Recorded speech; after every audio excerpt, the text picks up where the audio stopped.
И последното ми пътуване, когато бях февруари месец и даже началото на март в България, аз толкова почувствах давление и толкова с руско присъствие, че аз просто бях в шок. Примерно, нямаше практически нито един таксиджия, който аз да ни повикаме, да ни заговори и да ни е расист. И един аз мислеха, ще го набие. Какво става? Какво става между другото? Чувате, че говориш с руски? Не. Примерно аз ще разкажа това видео, аз успях малко кратичко видео да направя, даже го публикувах в Фейсбук и се оплаках на тази фирма, която Съжалявам, че не съм го видял, да, наистина. Това е мой пропуск. То го има някъде.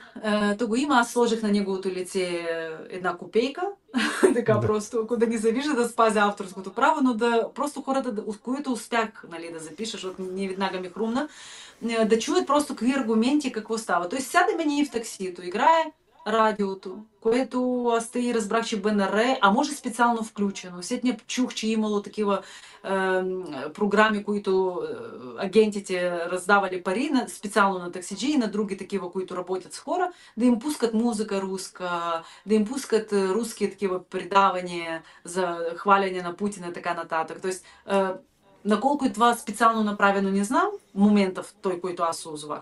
Обаче той изключи и не знам кой беше този водещ и той на български език казва колко бил прекрасен Путин, нали, че всички трябва да му... Ето и Тръмп се възхищава с него, защото той е силен лидер. И ето и този е силен лидер. И ти представяш ли се, аз сядам в колата и това всичко чувам.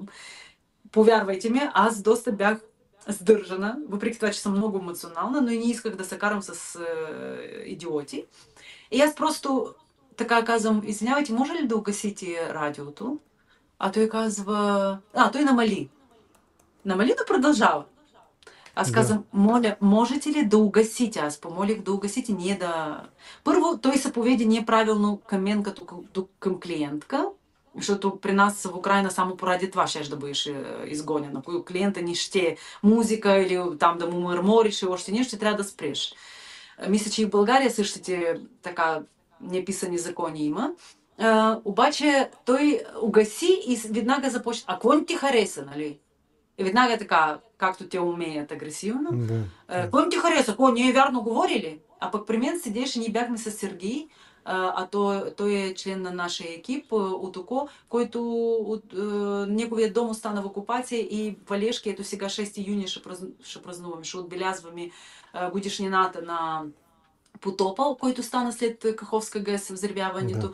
И представете си, този човек, който баба му и дядо му на 84 години и на 86, бесарабски българи, между другото. Дядо му е инженер на Антоновски мост. Знае ли България за това? Нищичко не знае. За своите си герои нищо не знае. И ето той насилу там ги извади. Те бяха 45 дни в вода, в този потоп и не могат да се евакуират оттам.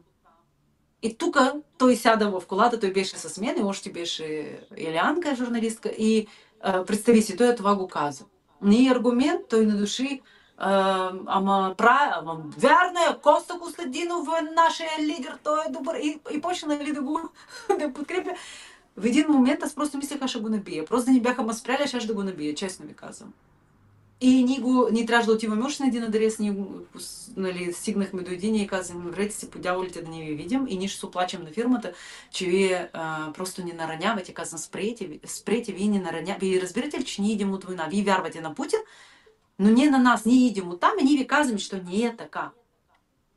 И това е най-нараняващото. Това беше първият ден. А коментира ли факта, ти като му казваш, че си бесарабска българка, коментира ли факта това? Той или пусна го да мине по кръж? Той си говори свой, въобще не ще да вие сте там инфицирани от украински нацизм, това е такива неща говорят. Разбираш, глупости.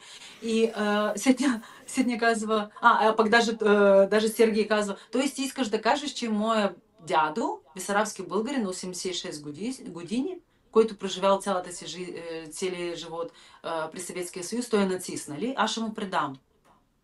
Че той е много милее за родината си, прародината си България и даже мисли може да дойде да завърши своите години тук, но и сигурно няма да дойде повече, защото то просто Разбирате ли, хора, които се спасиха от окупация, той да беше дядо му чул това всичко в колата, аз не знам, той ще да има сърдечен пристъп, мисля, че.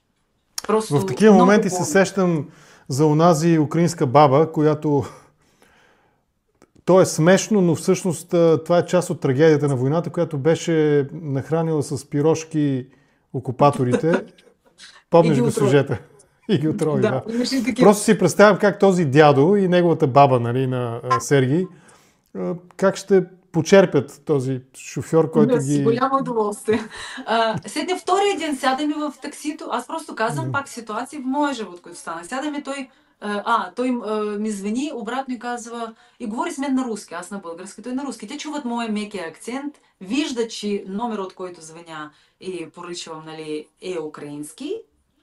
И говорят с мен на руски. Аз казвам, а защо говорите с мен на руски? Аз говоря с вас на български. Той казва, ами ти нали си от Украина? И? А логиката? Говорите с мен тогава на украински. Защо тогава говорим на руски? Ама искам да практикувам руски. Казвам, пък аз искам да практикувам български. Какво ще правим сега? Да. Моля ви да говорите с мен на български. Седнахме в колата и той демонстративно включи руска навигация и руско радио с руски песни, слава богу, бях. Между другото, това, което казваш, И че третото беше удар най-страшния. Аз стови край Лидъл, Витушка, дет започва, нали, и търсихме храна да си купим пак с Сергий и казваме двама. И като дойдахме, Лидъл вече е затворен. И аз питам, там една двойка стои, казвам, а къде можем да си намерим храна? Някъде, може, тук има денонощни магазини. И момичето, по времето, когато то говори, аз чувствам, че момчето е така, гледа на мен, е така. И така, нали, Да. с такъв един злобен поглед. И аз не можех да разбира, или то някакво такова емоционално състояние, но по-добре да не гледам на него. Но аз го чувствах този поглед.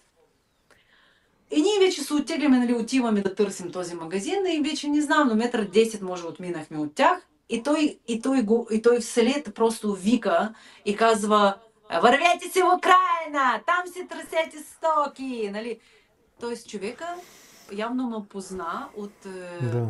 телевизията и в този момент Сергий просто заплака. Аз това не знам мога ли да го споделям интимен момент, защото аз седня да го прегърнах, казвам, Сергий, аз не знам какво ти кажеш. Аз се опитах да му помогна да намери на баба си и на дядо си жилище там, някак да ги настани. Той каза, аз дойдох, уж съм с български паспорт, официално, не е че някакъв, т.е. ние като покорени имаме двойно гражданство. Тоест аз съм гражданин на тази държава.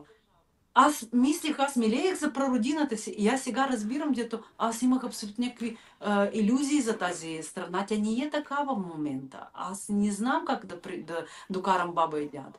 Представи си. Как? Разбираш ли? И да ни казвам по други институции. Аз кандидатствах с филма «Писма на войната», втората част, нали, кандидатствах в Националния филмовия център. Аз още не знам какви са описанията, защо ми отказаха, но отказах. И това аз кандидатствам с този проект вече за трети път. И кандидатстването в Националния филмовия център струва пари. Да. Тоест аз всеки път кандидатствам, плащам. И аз беше написано, повярвай ми, за трети път аз го изчистих вече така, че идеално. И те вече ме познават.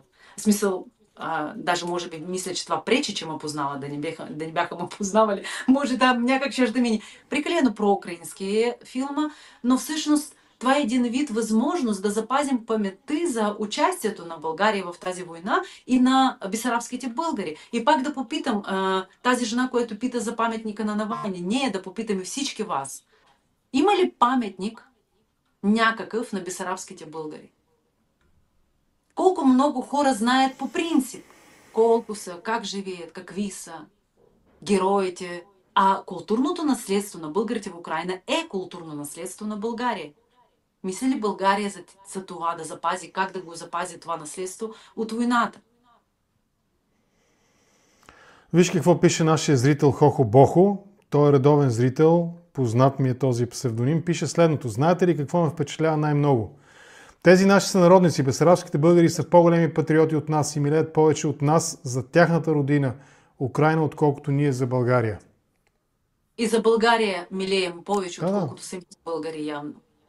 Защото те избират да са слепи, избират да не виждат или някак си така да... Някак само някак ще се нареди. То няма се нареди, ако няма да вземете вие тази отговорност и да ние всички, аз себе си не отделям, защото аз казвам пак, аз ми боли сърцето за двете страни. И аз гледайки какво измина Украина, до какво стигна, че ние с кръв сега се очистваме от това всичко рашистко. Аз не искам България да бълва тази кръв, да повръща, разбирате ли? Пък ще се наложи.